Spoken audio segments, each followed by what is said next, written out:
Oh, hi everybody. Welcome to week 4. This week is a tough week for me to lay out in the schedule because I want to make sure you guys understand there's some flexibility in the schedule. And this first unit of the Computer Science 30S course is a massive unit of content to hit right at the start, especially if you've never taken computer science before. Let's take a look what I have planned for you for this week. So here on week 4, um, as it says here, at this point you want to start thinking about getting done the first unit, the introduction to Java content. And that would mean that you've kind of done the example, you've looked through all the content, and you've started the assessment document and even had enough programming experience to consider yourself completed the assessments document. Okay? All the examples at this point should be done. You should be working on the assessments document and preparing for the end of this unit, which means preparing for the quiz at the end of this unit.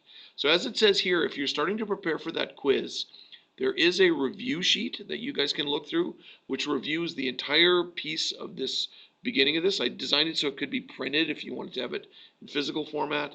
But you can see here it reviews the concept of variables, a quick 2-page review, something visual to help you kind of understand, and then some of the main points of the unit.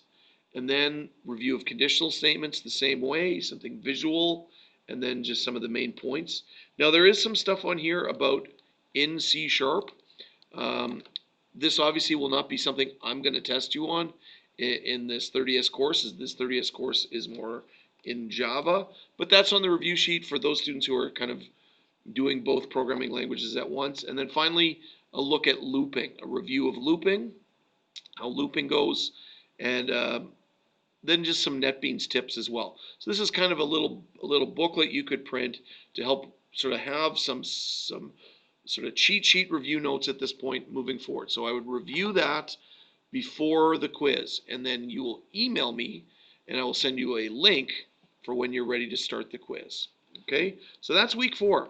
Kind of wrapping up Unit 1. I know some of you are not ready to wrap it up at this point, but that's sort of the agenda and give you an idea of approximately where you should be. That the review the review example should be complete at this point, and you should be continuing your assessments and starting to get ready for the end of unit quiz. All right, good luck on week 4, everybody.